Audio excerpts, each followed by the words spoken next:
Good afternoon, dear students. Is your English teacher Lina Hernandez, and today we are going to talk about active and passive voice. Active and passive voice. The passive voice of an active tense is formed by putting the verb to be into the same tense as the active verb and adding the past participle of the active verb. In Spanish. El pasivo de un tiempo activo o de una oración activa se forma colocando el verbo to be, que recordemos que es am, is, are, en el mismo tiempo de la oración activa y además de eso le debo agregar el pasado participio del verbo. Recordemos que el pasado participio del verbo es la tercera columna de los verbos. Por ejemplo, el verbo leer es igual en los tres tiempos. Read, read, read. En ese caso, para el tiempo pasivo vamos a utilizar el verbo en pasado participio. Pero aquí como lo vemos posiblemente no lo vamos a entender. Antes de continuar, les recuerdo cuál es el verbo to be. El verbo to be son estas palabritas que encontramos pequeñitas. Are, is y am. Am para cuando soy yo. Are para cuando es plural. Is para cuando es singular en el caso de el tiempo pasivo. Okay, how to form. In the active voice, the object receives the action of the verb. Cuando tenemos una oración activa, es una oración que está compuesta por un sujeto, por un verbo, un predicado o un complemento.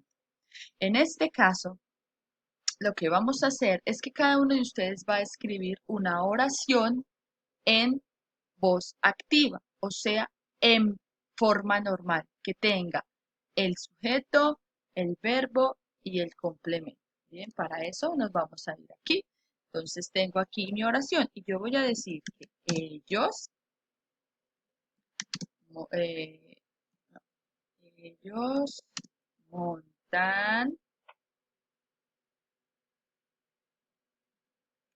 su nueva bicicleta. Ellos montan su nueva bicicleta. Denme un momento, yo punteo esta que me quede ancho. Bien, ellos montan su nueva bicicleta. Esta es una oración activa. ¿Listo? Es una oración activa porque es una oración normal. Tiene un sujeto, tiene un verbo y tiene un predicado o un complemento. Volvamos a nuestra presentación. Nuestra presentación me dice que las oraciones activas recaen la acción en la forma principal del sujeto. Eso quiere decir que Peter es quien está generando la acción. ¿Qué acción? Construir una casa. Eso es activo. En la oración que hicimos nosotros, yo digo que ellos están montando su nueva motocicleta. Eso quiere decir que la acción recae sobre ellos. Bien, volviendo aquí, decimos que para hacer una oración pasiva según la flecha, lo primero que debo poner es el objeto de la oración, no el sujeto. Recuerden que Peter es el sujeto, boils es el verbo y a house es un objeto. Entonces, para una oración pasiva vamos a poner primero el objeto. ¿Okay? Entonces, vamos a mi ejemplo y primero el objeto que sería motorcycle. Entonces, yo digo, puedo poner the motorcycle. Ah, pero dice que es new motorcycle. Entonces, the new motorcycle.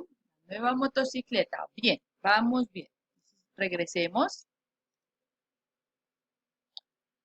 Regresemos aquí y me dice que aparte de poner el objeto, debo agregar esto chiquitico que ya se lo recordé que era el verbo to be. Y este build que corresponde al participio del verbo que está arriba. Miren que es el mismo verbo. ¿Listo? Entonces vamos. Motocicleta, una o dos, solamente dice una. Entonces, como es una motocicleta, pongo is. Y luego pongo el pasado participio del verbo ride, que es Right then. Listo. Bien, repito. Primero el objeto, luego el verbo to be, que en este caso es is, porque hablamos de una motocicleta, y luego vamos a poner el verbo en pasado participio. Teacher, ¿de dónde saco el verbo? De la misma oración activa que hiciste. Todo es lo mismo. Volvamos. Después de esto me dice que termino colocando el sujeto, el que inició la oración activa, pero debo agregarle by. Bien, gracias. Entonces vamos a poner by quién? By they. Pero sucede que este tipo de palabras en inglés se le conoce como pronombres personales y solamente pueden ir iniciando una oración. Por lo que quiere decir que aquí no puedo poner they. Aquí ponemos pronombres objetos que les voy a recordar cuáles son. Pronombres objetos. Entonces, ¿la oración tiene I? No, entonces no es me. La oración que dice va con you, no, va con he, no, va con she, no, va con it, no, va con they. Entonces el pronombre objeto que corresponde en la oración pasiva debe ser them. Eso quiere decir que aquí, en vez de utilizar they, porque esto es un pronombre personal, debo utilizar them. Bien, ¿por qué them? Porque es el pronombre objeto que corresponde a este pronombre personal. ¿Por qué no puedo poner they? Porque el pronombre personal gramaticalmente en inglés solo se escribe en el iniciar la oración. Y esta es la forma pasiva de mi oración. Leemos. Ellos montan su nueva bicicleta. Oración activa, que tiene un sujeto, un verbo en presente y un complemento. Ahora la oración pasiva. La nueva motocicleta es montada por ellos. ¿Ven el cambio automático de la oración? Vemos cómo la fuerza o la importancia ya no recae en que ellos montan la bicicleta, sino en el objeto, perdón, la motocicleta, sino en el objeto que la motocicleta es montada por ellos. Bien, vamos a continuar.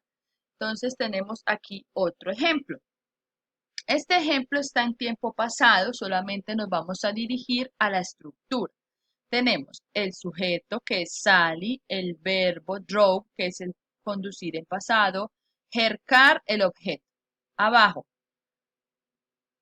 bueno, acá, the car, que sería el objeto, el driving, que sería el pasado participio del verbo, y aquí pongo was porque esta oración está en pasado, el complemento que va en el camino y por último el pronombre personal.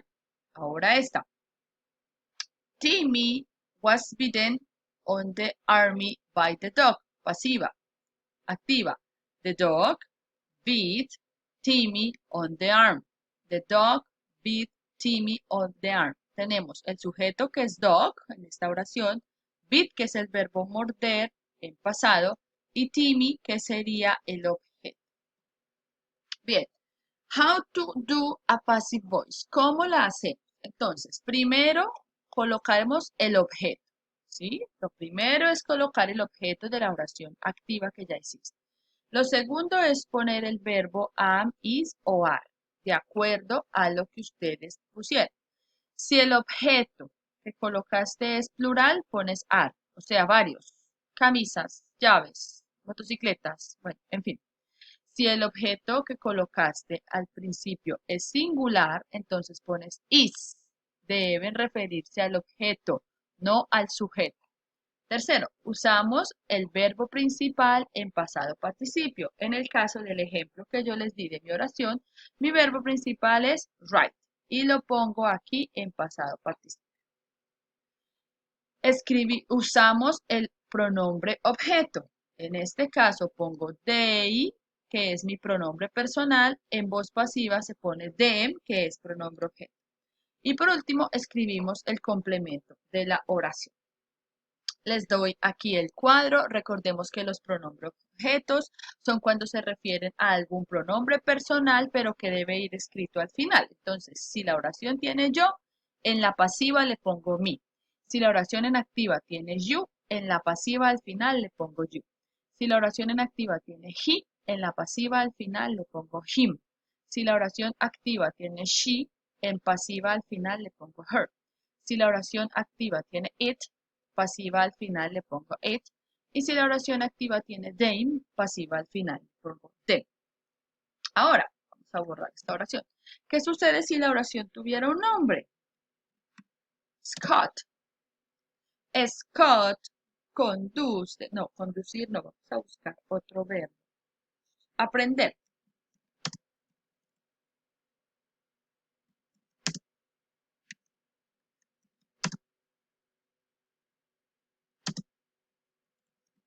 Bien, entonces tengo una oración con un sujeto, con un verbo, en este caso este verbo debe llevar la S porque es una oración con tercera persona. Scott pertenece al he, she, it de las terceras personas. Entonces, Scott learns English in Canada. Tengo una oración activa. Listo, ya hice la primera parte. Tengo mi oración activa. Ahora lo voy a convertir en pasiva. Recordemos, nos vamos a devolver al paso a paso. ¿Qué hago primero? Poner el objeto. Busco el objeto de mi oración, que en este caso el objeto es inglés. ¿Listo? Que este caso es un lenguaje. Entonces, inglés. Bien. Listo. Después del objeto, ¿qué hago? Regresemos. Verbo to be y el verbo en pasado participio. Entonces, inglés es uno solito, es un lenguaje. Es verbo en pasado participio, learn, pero como es un verbo regular, queda con ed. Ya aquí no se le pone la s porque es un tiempo pasado participio. ¿Sí? Queda en tiempo learned, es un pasado participio. Listo. ¿Qué sigue? Solo se le pone la s cuando está en presente. ¿Quién lo hizo? Bien, entonces pongo por, en este caso, como es un nombre propio, puedo poner Scott o puedo poner por él. Recordemos que he no se puede poner porque he es un pronombre personal. ¿Qué me falta? Un complemento. ¿Cuál sería el complemento en Canadá? Entonces, en Canadá. Dice la oración. Scott aprende inglés en Canadá. Inglés es aprendido por Scott en Canadá o inglés es aprendido por él en Canadá. Estas son las formas fáciles de usar la voz pasiva. Bien, chicos. La práctica número 1, que fue lo que trabajamos en clase, para los que no alcanzaron a estar en clase, es lo que ustedes deben hacer a continuación. Vamos a pasar estas oraciones que están en activa a una forma pasiva. Y esa información es la que me van a enviar a Classroom, esas 5 oraciones. Entonces vamos a señalar primero el objeto. El objeto de la oración 1 es mountain. El objeto de la oración 2 es cake. El objeto de la oración 3 sería the clothes. El objeto de la oración 4 es wall. Y el objeto de la oración 5 es the money. Eso quiere decir que sus oraciones pasivas comienzan con ese objeto. Ahora analicemos cuál sería el verbo, que pasaría a ser pasado participio. El verbo de la oración primera sería claim. El verbo de la segunda oración sería bakes. Este tiene S porque hablamos de my mother. El verbo de la tercera oración sería carry. El verbo de la cuarta oración sería hit. El verbo de la quinta oración sería love. ¿Ok? Well, your homework is to change this active sentence into passive sentence. ¿Ok? Don't forget to up classroom. El reto o la tarea es que ustedes van a pasar estas oraciones de voz activa a voz pasiva y me las van a enviar al classroom. ¿Listo? Thank you so much. Bye bye.